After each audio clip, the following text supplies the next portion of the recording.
আসসালামু আলাইকুম। জনপ্রশাসন মন্ত্রণালয় এখানে যারা অবসরে চলে গেছে বিগত সরকারের আমলে সেই সকল সচিবদের কিন্তু পদোন্নতি দিয়েছে। তো এখানে ৭৬৪ কর্মকর্তা, সাবেক যে কর্মকর্তা আছে সচিব, উপসচিব, যুগ্ম সচিব যারা আছে তাদেরকে কিন্তু পদোন্নতি দেওয়া হয়েছে। এবং এটা আসলে কি কারণে তাদেরকে পদোন্নতি দেওয়া হলো এটা নিয়ে কিন্তু ব্যাপক সমালোচনা হচ্ছে। ভিডিওটা প্রথম থেকে শেষ পর্যন্ত কন্টিনিউ করবেন। চ্যানেলে যারা নতুন আছেন অবশ্যই চ্যানেলটি সাবস্ক্রাইব করে রাখবেন। তো এখানে ভূতাপেক্ষ পদোন্নতি প্রশাসনের ৭৬৪ সাবেক কর্মকর্তাকে কিন্তু এখানে পদোন্নতি দেওয়া হয়েছে। তো এই ৭৬৪ জনের ভিতরে যারা আছে তার মধ্যে ১১৯ জন সচিব পদে পদোন্নতি পেয়েছে। এছাড়া গ্রেড 1 সচিবের সমমান বেতন গ্রেড পদে ৪১ জন, অতিরিক্ত সচিব পদে আছে ৫২৮ জন, যুগ্ম সচিব পদে আছে ৭২ জন, উপসচিব পদে আছে ৪ জন। এখানে তারা কিন্তু অলরেডি অবসরে চলে গিয়েছিল এবং তারা মানে এটা দাবি করা হচ্ছে যে তারা বিগত আওয়ামী লীগ সরকারের আমলে বঞ্চনার শিকার হয়েছে, তাদেরকে জোরপূর্বক অবসরে পাঠানো হয়েছে এবং ১৬ বছরে জনপ্রশাসন মন্ত্রণালয় থেকে তারা কিন্তু অবসরে চলে গেছে এবং তাদেরকে কিন্তু এখন পদোন্নতি দেওয়া হচ্ছে। তো এই পদোন্নতিটা আসলে কি কারণে দেওয়া হচ্ছে, সরকার এই সকল সচিবদের পেছনে আসলে কেন পড়ে রয়েছে বা তাদেরকেই খুশি করার কি উদ্দেশ্য, সেটা কিন্তু এখন একটা বড় প্রশ্ন হয়ে দাঁড়িয়েছে। যারা বর্তমানে চাকরি করতেছে বা বিভিন্ন সময়ে যারা পদোন্নতি পাবে তাদেরকে মোটিভেট না করে যারা অলরেডি চাকরি থেকে চলে গেছে তাদের পিছনে সরকার আসলে কি কারণে তাদেরকে এত সুযোগ সুবিধা দিচ্ছে, এটা আসলে খুবই একটি রহস্য সৃষ্টি করেছে। তো গত ২৪ ডিসেম্বর অন্তর্বর্তীকালীন সরকারের প্রধান উপদেষ্টা বৈঠকে এখানে পদোন্নতি বঞ্চিত অবসরপ্রাপ্ত সরকারি কর্মকর্তাদের বঞ্চনা নিরসনে গঠিত একটি কমিটি করা হয়। সেখানে আওয়ামী লীগের আমলে ২০০৯ থেকে গত ৪ আগস্ট পর্যন্ত সরকারি চাকুরিতে নানাভাবে বঞ্চনার শিকার, এর মধ্যে অবসরে যাওয়া কর্মকর্তাদের আবেদন পর্যালোচনা সুপারিশ করে প্রণয়ন করে গত ১৬ সেপ্টেম্বর একটি কমিটি গঠন করা হয়েছিল। কমিটির প্রধান ছিল সাবেক অর্থ সচিব ও বিশ্ব ব্যাংকের বাংলাদেশের সাবেক বিকল্প নির্বাহী পরিচালক জাকির আহমেদ খান। গত ১০ ডিসেম্বর প্রতিবেদন প্রধান উপদেষ্টার কাছে জমা দেওয়া হয়।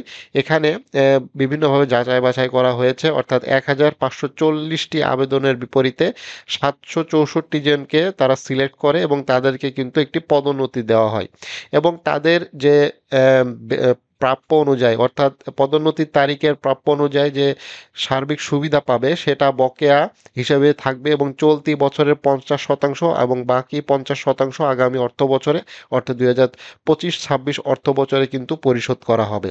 তো এই জিনিসটা আসলে কি কারণে করা হচ্ছে এবং কেনই বা করা হচ্ছে সেটা এখন বড় প্রশ্ন। সেই জিনিসটা হচ্ছে যে দেখেন যে সরকারি কর্মকর্তা কর্মচারীদের বর্তমানে কিন্তু বেতন ভাতা দেওয়া বাবদ এবং তাদের অবসর টাকা কিন্তু ব্যাপক একটা টাকা কিন্তু প্রয়োজন হয়। তো সেইটার যোগানটা আসলে এই সরকার কিভাবে দিবে, সরকারই আসলে ভালোভাবে বলতে পারবে। এবং বর্তমানে যে সকল সরকারি কর্মকর্তা কর্মচারী যারা কর্মরত আছেন তাদের বেতন বৃদ্ধি এবং মহার্ঘ ভাতার বিষয়ে কিন্তু সরকার মোটামুটি একটু মানে নড়াচড়া করলেও অর্থ উপদেষ্টার সর্বশেষ যে বক্তব্য সেটা অনুযায়ী মনে হচ্ছে যে আপাতত মহার্ঘ ভাতাটা সরকার দিবে না। এবং তার পেছনে একটাই রিজন ধরা হচ্ছে, যে কারণ ধরা হচ্ছে সেটা হচ্ছে যে মানে অনেক কর্মচারী আছে যাদের আর কি মানে টাকার সংস্থান হচ্ছে না, টাকাটা পাওয়া যাচ্ছে না, যার ফলে এটা করা হচ্ছে। তাহলে এখানে যদি টাকাটার যদি বড় সমস্যা হয়ে থাকে তাহলে যারা অলরেডি অবসরে চলে গেছে তাদেরকে আবার পদোন্নতি দিয়ে অতিরিক্ত ভাতা বা বেতন বৃদ্ধি করার মানেটা কি দাঁড়াচ্ছে, এটা আসলে কেন করা হচ্ছে? এবং অর্থ মন্ত্রণালয় থেকে অর্থ সচিব সহ সবাই কিন্তু এটার পেছনে ব্যাপকভাবে জড়িত। তাদের বিগত তাদের যে সকল কর্মকর্তা ছিল মানে বন্ধু বলা যায়, তারা আসলে অবসরে চলে গেছে। তো অবসরে তো তারা চলেই গেছে, তারা তো অবসরকালীন ভাতা পাচ্ছে, তো তাদের নিয়ে এত লাফালাফির কি আছে? যারা বর্তমানে চাকরি করতেছে তাদের তো বেতন বৃদ্ধি হচ্ছে না, বিশেষ করে 11 থেকে 20 গ্রেডের যে সকল বঞ্চিত কর্মচারী আছে তাদের কি আসলে এই ধরনের সুযোগ সুবিধা দেওয়া হয়েছে? তাদের কি সুযোগ সুবিধা দেওয়ার জন্য কোনো কমিটি করা হয়েছে? তাদের কি কোনো ধরনের হেল্প করার জন্য সরকারের তরফ থেকে যদি কোনো ধরনের কোনো পদক্ষেপ নেওয়া হচ্ছে? এগুলো কিন্তু কিছুই নেওয়া হচ্ছে না। অর্থাৎ 11 থেকে 20 গ্রেডের যে সকল সুবিধা বঞ্চিত কর্মচারী আছে, যারা অবসরে চলে গেছে তারাও সুবিধা বঞ্চিত অবস্থায় আছে, যারা বর্তমানে কর্মরত আছে তারাও কিন্তু এখন সুবিধা বঞ্চিত অবস্থায় রয়েছে এবং তাদের যে বেতন, এই বেতনে আসলে চলাচল করা খুবই কষ্টসাধ্য। সেটা কম বেশি সবাই জানে।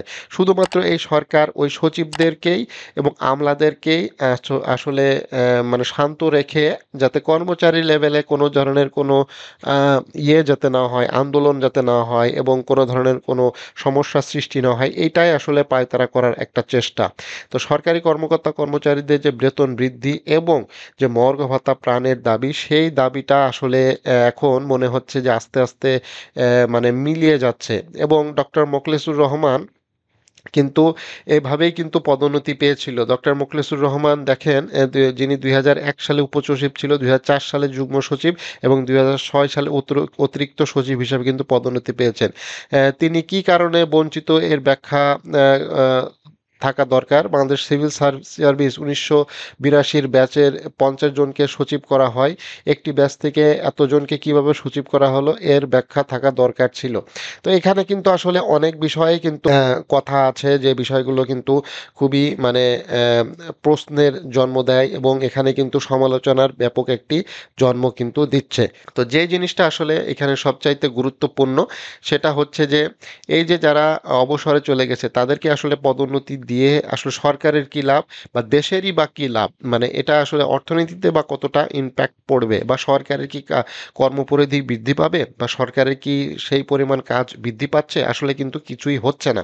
তো এইটা আসলে সরকারের একটা সবচেয়ে বড় ব্যর্থতা। এখানে সাধারণ যে সকল কর্মচারী আছে তাদের পক্ষে কিন্তু কেউ কোনো কথা বলতেছে না, তাদের প্রতিনিধির সাথে কোনো কথা হচ্ছে না, তাদের সুযোগ সুবিধা নিয়ে কিন্তু আসলে কোনো ধরনের কোনো বক্তব্য বা কোনো কমিটি এ ধরনের কোনো কিছুই কিন্তু হচ্ছে না।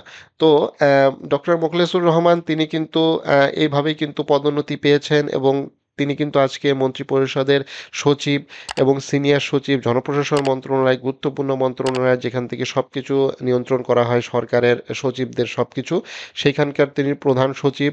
এবং তিনি বলেছিলেন যে সুখবর দিচ্ছি, সুখবর হচ্ছে, খুব শিগগিরই বেতন বাড়বে এবং শেষমেশ কিন্তু তিনি তার বক্তব্য থেকে সরে এসেছেন। তিনি যখন দেখলেন যে তার কথা আসলে তিনি বলেই আসলে বিপাকে পড়ে গেছেন, অর্থ উপদেষ্টা যেটা বলেছেন সেটাই নাকি সর্বশেষ কথা।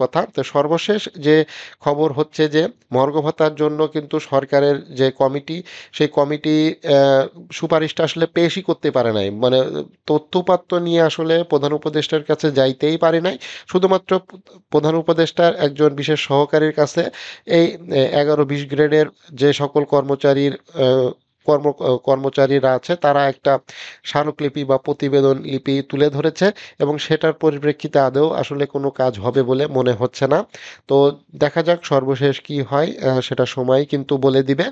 তবে এক্ষেত্রে এই যে যারা সুবিধা বঞ্চিত ছিল, অবসরে চলে গেছে যে সকল কর্মকর্তা, এই রকম সুবিধা বঞ্চিত কিন্তু 11 থেকে 20 গ্রেডের কর্মচারীরাও ছিল। তাদের বিষয়ে কিন্তু কোনো ধরনের কোনো পদক্ষেপ নেওয়া হয়নি।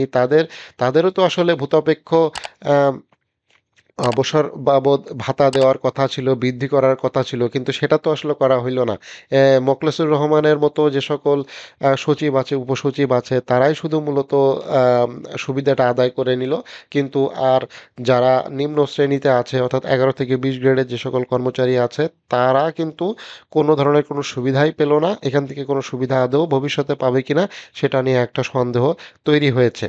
তো এই ছিল আজকের এই খবর এবং এই সমকাল এই খবরটা করেছে এবং যুগান্তরও কিন্তু এই খবরটা করেছে। প্রায় সকল মিডিয়াতেও এই খবর প্রকাশ হয়েছে এবং জনপ্রশাসন মন্ত্রণালয় কিন্তু এই যে প্রজ্ঞাপন জারি করে দিয়েছে, অর্থাৎ 764 জন সাবেক কর্মকর্তার যে যারা অলরেডি অবসরে চলে গেছে তাদের বেতন বৃদ্ধি, তাদের ভাতা বৃদ্ধি, এটা নিয়ে কিন্তু ব্যাপক একটি সমালোচনার সৃষ্টি হচ্ছে সকল মহলে। এবং সরকারি কর্মকর্তা কর্মচারীদের কিন্তু সকলেই কিন্তু এখন একটা খারাপ দৃষ্টিতে দেখতেছে, যেটা বলা বলা হচ্ছে এবং এটার ভুক্তভোগীর শিকার হচ্ছে ওই নিচের গ্রেডের কর্মচারীরা, অর্থাৎ 11 থেকে 20 গ্রেডের কর্মচারীরা, তারাই কিন্তু ভুক্তভোগীর শিকার হচ্ছে। কর্মকর্তা লেভেলে যারা আছে তারা আসলে পদোন্নতিই পাচ্ছে, যে অবসরে চলে গেছে সেও আসলে পদোন্নতি পাচ্ছে, তাদের আসলে সুবিধাই সুবিধা, এবং তারা তাদের নিজেরটা খুব ভালোভাবে আদায় করে নিল এবং এটা বিগত সরকারের সময়ও তারা আদায় করে নিয়েছিল। এখন যে সরকার আছে তাদেরকেও তেল দিয়ে আদায় করে নিল, তারা তাদের নিজের আখেরটা কিন্তু গুছিয়ে নিল। কিন্তু যারা তেল দিতে পারে না আসলে, যাদের কোনো ওইভাবে কোনো মূল্যায়ন করা হয় না নিচের গ্রেডে, তাদের কোনো বেতনও বৃদ্ধি হচ্ছে না, তাদের কোনো পদোন্নতিও হচ্ছে না, তারা আজও যেখানে আছে কালকেও সেখানে থাকবে এবং এখানে থেকেই কিন্তু তাদের চাকরিটা শেষ করে ফেলবে। তো ভিডিওটি ভালো লাগলে অবশ্যই লাইক করবেন, চ্যানেলে যারা নতুন আছেন অবশ্যই চ্যানেলটি সাবস্ক্রাইব করে রাখবেন।